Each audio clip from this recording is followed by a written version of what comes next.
Assalamualaikum warahmatullahi wabarakatuh. Warroota bantii biraatiif ashamaari kafuun jirra jirtu bakka jirteetti nageenya rabbii sinfaanaa jiraatu annagaa kooti galata rabbii baga jiraattan keessanuu siniin jedha.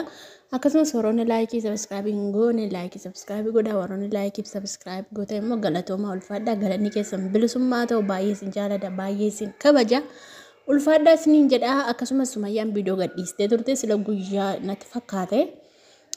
Hojiirran ture iyyuu amma reefuu aftariidhaaf akkas gattaa'e viidiyoo dalaguutti jira jechuudha. Sumayyaa irraa xiqqoo dubbachuu dhufee wallaahi tuun biizii ta'uu keessummaan mana kanatti guutee jira ijoollee jaartii dhufee jira ijoolleen illee waccii sanaaf viidiyoo dalaguun illee naaf hin mijatu. Egaan Sumayyaan kan isheen dubbatte jechuudha. Ani amantii kiyya hin jijjiiradhu amantii kiyya osoo hin du'ee badeeyyuu amantii musliimaa kiyyaanii du'uun barbaada amantii musliimaa hedduu tokko jaalladha hedduu tokko kabaja garuu amantii musliimaatiif jedhee Saidoon jaalanne anduruma waan jaalladhuuf iyyuu Saidoon qabadhee musliima ta'e malee isaaf jecha yoo miti gara caalu ani amantichuma jaalladha kanaaf iyyuu amanticha keessaa hin ba'uu jetteeti kan isheen dubbachaa jirtu akkasumas immoo Saidoonii akkani kanarraa buusu akkanni nahi kun barbaada sheekolii keenya gaafadha akkasumas warroonni beektanis immoo koomentii jalatti naa barreessaa. Saidooni shari'aan akka hajajutti afur fuuchuu hin danda'a garuu qabeenya sin qaba bulfachuus illee hin danda'a akka sheera shari'aatti afur fuuchuu hin danda'atti sookee rakkoon qabu garuu immoo jechuudha bakka sanatti aniin kuni masaanoo ofirratti hin barbaadu. Masaanuu hin barbaadu kanaaf iyyuu yoo na hiikee baqa haadha mana lammaffaa fuudheera waan ta'eef yoo na hiikee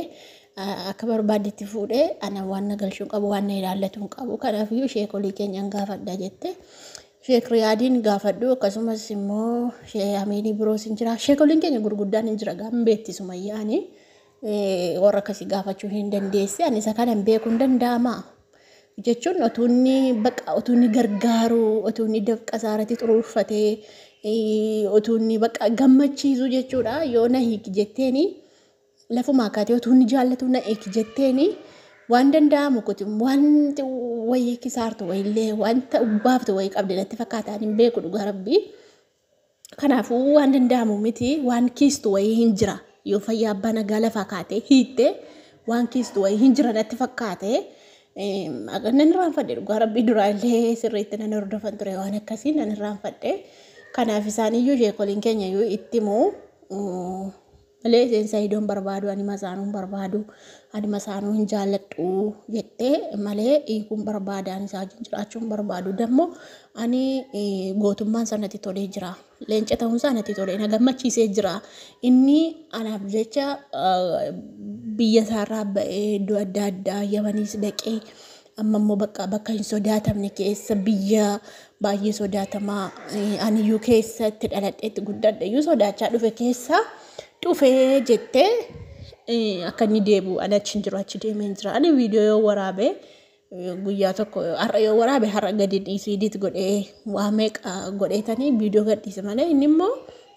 bakkuma itti na argu sanatti deemaa jettee bakkuma na argu sanatti deemaa ani iddoo tokkicha hin ta'u kanaaf waan gondoriin hin jiru wallaahi laazimii kottuu deebii wallaahi hin jedhu sobee ani gondoriin keessa hin jiru jettee naannooma gondor jirti natti fakkaata naannooma gondor yookaas immoo malee gara Finfinnee maa hin dhufne naannooma gondor yookaan aanaasaa yookaan immoo godina isaa iddoo adda addaa jiraachuu dandeessi sila akkuma biyya keenya aanaa godina ganda qabnu kana keessa jirti natti fakkaata bakka hin jiru boori viidiyoo waraabee tan gadhiisa jettee or viidiyoo waraabee edit godhee viidiyoo waraabee jira garuu edit godhee gannan dhiisa bakka hin jiru siifan himaa jettee please Sumayyaa rabbii jedhiiti siyaahii guyyuu hin barbaanne taanaan fedha kee yoo hin ta'ini kalaas fedha koo miti hin jaallanne jettee miti kalaas ergi jaalallisaa si keessa hin jiraanne ergi jaalallisaa si keessaa dhumatee please hin joorsiniiti bakka ijumaan argiiti yeruma tokko bicha ijaan argiiti ijoollee isaas dubbisee garaa qotatee adeemu bakka dhugaa rabbii amma fannoon keessan karaatti qabdee yoo qatii kuttee gurbaa kana siinillee rabbi si gaafata dhugaa rabbii rabbiin irraa si gaafata maaliifi naguma arraba bira geessee itti dubbachuu didde akkasumas immoo silkii isaa hin qabdaa yeroo meeqa silkii qaqayyaree si dubbisaa siimii meeqa siif jedhee baafata bakka namumti aga kana nama jaallatu iyyuu hin jiru dhugaa rabbii waan si jaallatuuf malee dhaltuun ammatuma ayyuu hin taane ta'e iyyuu ammatuma fuudha kan biraa barbaade ta'e iyyuu wallaahi Saidooni Kurnasee walirratti fuuchuu hin danda'a jechuudha dhugaa rabbii. Dhaltuun guuttee jirti. Dhaltuunis yana guuttee jirti jechuudha dhugaa rabbii. Kanaafuu ittiin deebiisin jedhu fedha keetii ni murtoo keetii. Yeruma tokkotti itti mul'adhuuti yookaan immoo silkii irraa kaaseeti bakka kanaan jira. Kottu si arguun barbaade yookaan immoo dhoksaatti bakka miidiyaarraan fidiniiti viidiyoos na waraabin jedheeti ofii keetis viidiyoo waraabiniiti argima dubbisi bakka dubbisiiti ijoollee isaa dubbisee bakka dhiisis hin barbaadu. Otuun siin iyyamin fuute fedha koomiti fuuti kee fedha koomiti jedhi bakka ilaaf naameen beekta miti maal sitti taala wallaahi sitti nu taalu sitti si nu taalu silleen reebu silleen cabsu homaa waa tokkoyyuu sin godhu yooti fayyaa taate yooti nagaa taate ijoollee isaa guddiftaa jechuudha. Kanaafuu huuba wayiyyuu sirraan kaasu jechuudha. Sa'idoon kanaaf jettee hin sodaatii yookaan sodaattee yoo na arge na reebinnaa yoo na arge na cabsinnaa waan jedhamu wayii yoo sitti dhagahamee baqatta ta'ee akkasin godhin dhugaa rabbii gaarii miti rabbitu irraas gaafatama mucaa kana fannoon daggala kee fannoon beektu ijoollee fannoo jechuun akka keenyaatti ijoollee keenya warra baraa keessa jiran yookaan bosona keessa jiran waboodha warroota akka wabooti fannoon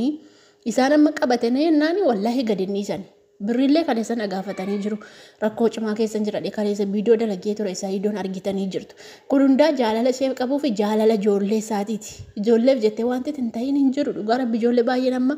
haatumti keessan warri ijoollee hin qabne biyyaa baatanii dhuftanii mana madaamii keessa hojjettanii haati keessanii akka isheen itti laphee baattu gaafa isin silkii dawwaltaniif mee akkamitti lapheen ishee rukutee akkamitti galateeffachaa oolte dhugaa rabbii. Sababii isin jaallattuuf haadha jechuun qalbii miti ijoollee jechuun qalbii miti. Kanaafuu jennaanii otoo akka kootiitii sumayyaanii otuma yeroo tuma xiqqoodhaaf bakka dubbistee ijoollee isaa argisiistee Saidoo ko ani sin barbaadu sin jaalladhu na hiikii bakka aareen jira obsa fixadheen jira si malees immoo jiraachuu nan danda'a yoo jette yoo feetes heerumtu yoo feetes immoo haadhiiftu bakka ijoollee masaa gammachuun ilaalee iseedhaan illee utuu walitti mufatiin utuu waliin lolin jaalalaan addaan ba'anii hedduu tokko bareeda maaliif mucaan kun amma wallahi yoo goddaame amma baraa sana keessatti Oromoon hin jiru namni afaan Oromoo dubbatu hin jiru mattaaqiaan kan inni ittiin hin deeme mattaaqiyaa afaan Oromooti hedduu rakkoodha wallahi rakkoo rabbiin siif alaafisu otoo ergitee bakka inni jiru sana obboleessa kee ergitee fuusisiiftee haala qabsiiftee fi yoo itti mul'achuu baatte waan hedduu natti tola malee sumee koo akkasitti itti garaan jabaate yoo du'an iyyuu wal dhabu miti yoo du'an wal dhabna miti dhugaa rabbii amma addunyaa kana jiraannuuf amma duniyaa kana irra jiraannuuf immoo hagasmar wal jibbinu yoo wal jibbinu iyyuu bakka jaalalaan addaan ba'u kanatti natti tolaana hedduu tokko garaana nyaate isheen illee garaana nyaate jechuudha dubartiin hin aarti gaafa dhiirri sirratti fuudhu akkam akka inni si godhu iyyuu hin beektu jechuu sammuun kee iyyuu likkee hin ta'u ammaal ta'e jennaan narratti fuudhee ammaaltu natti irra ta'ennaan isatti irra ta'ennaan narratti fuudhe waan jedhamu sammuu ishee keessa deddeebi'ee hin gadditi jechuudha. Kanaafuu jennaani hundaafuu rabbi alaafisu hedduu tokko ulfaata wallaahi. Ayyuun immoo maal jetti oolaa wayii fiddee abjuu keessan jiramoo ishee matu oolaa wayii baatee Saidoon oolaadha waan jettu wayii hin dhaga'e ayyuun qoosta dhugaa abjuudha ta'e hin beeku malee riba keessan jira fiiduucha laalee. Meetti deebi'ee ilaala dhugaa oolaa fiddee Saidoon oolaa kanaa itti waansaa hin beekne dhugaa rabbi dhaga'ee ilaalaan hummaanuu.